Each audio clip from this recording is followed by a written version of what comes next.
Bismillah. Assalamualaikum warahmatullahi wabarakatuh. Masih di seri Bahasa Inggris Dasar. Pada kesempatan kali ini kita akan membahas tentang verb. Verb adalah kata kerja, yaitu kata yang menunjukkan aksi, tindakan, aktivitas, kondisi, atau keadaan sesuatu.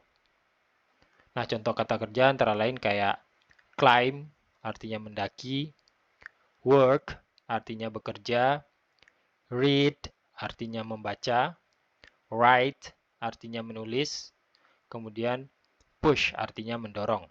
Jadi ini contoh-contoh kata kerja. Pada materi-materi sebelumnya pun kita udah mengenal beberapa kata-kata kerja. Verb atau kata kerja ini tidak hanya menunjukkan aksi atau tindakan, tetapi juga menunjukkan waktu atau urutan suatu kejadian dalam sebuah kalimat. Verb atau kata kerja ini memiliki bentuk-bentuk tertentu.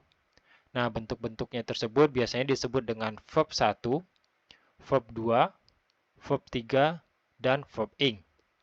Nah, dalam sebuah kalimat bahasa Inggris, verb yang digunakan dapat menunjukkan kapan kejadian atau tindakan itu terjadi. Jadi, dengan pemilihan penggunaan verb ini, kita dapat menunjukkan waktu atau urutan suatu kejadian dalam sebuah kalimat. Nah, untuk verb 1, itu merupakan bentuk dasar dari kata kerja yang tidak diubah atau tanpa tambahan apapun. Nah, bentuk verb 1 ini juga dikenal sebagai kata kerja dasar. Nah, ini contoh beberapa kata kerja dasar atau verb 1. Ada go, artinya pergi. Speak, artinya berbicara. Take, artinya mengambil. Lalu stand, artinya berdiri. Kemudian cook, artinya memasak.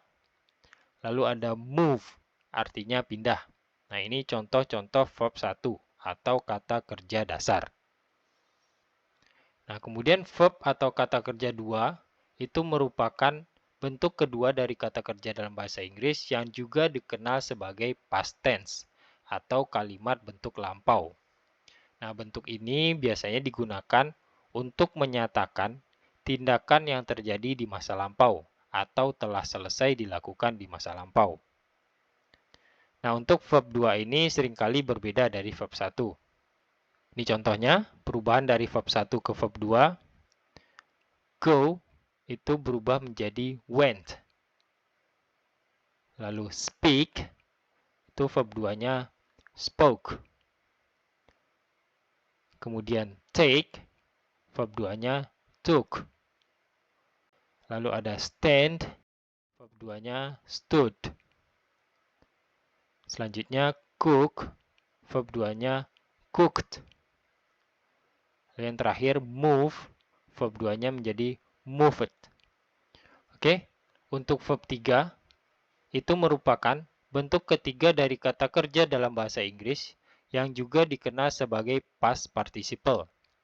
Nah, bentuk ini digunakan untuk membentuk berbagai tenses atau kalimat-kalimat, aspek, dan kalimat pasif dalam bahasa Inggris. Nah, ini contoh perubahannya. Go itu verb 3-nya menjadi gone. Lalu yang speak, verb 3-nya menjadi spoken. Selanjutnya take, itu verb 3-nya menjadi taken. Lalu ada stand, verb 3-nya menjadi stood, ini sama dengan verb 2-nya. Lalu ada cook, itu verb 3-nya menjadi cooked, sama juga dengan verb 2-nya. Lalu yang move, itu berubah juga menjadi moved.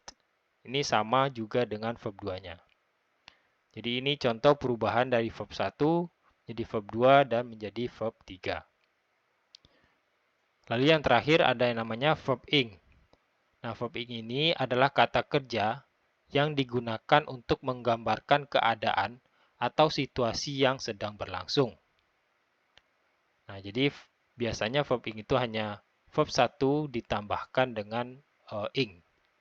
Contohnya kayak gini, go berubah menjadi going. Lalu speak berubah menjadi speaking. Kemudian take berubah menjadi taking. Lalu stand berubah menjadi standing. Selanjutnya cook berubah menjadi cooking. Lalu yang terakhir move berubah menjadi moving. Jadi ini contoh perubahan dari verb 1 ke verb ing. Nah, jadi itu tentang verb.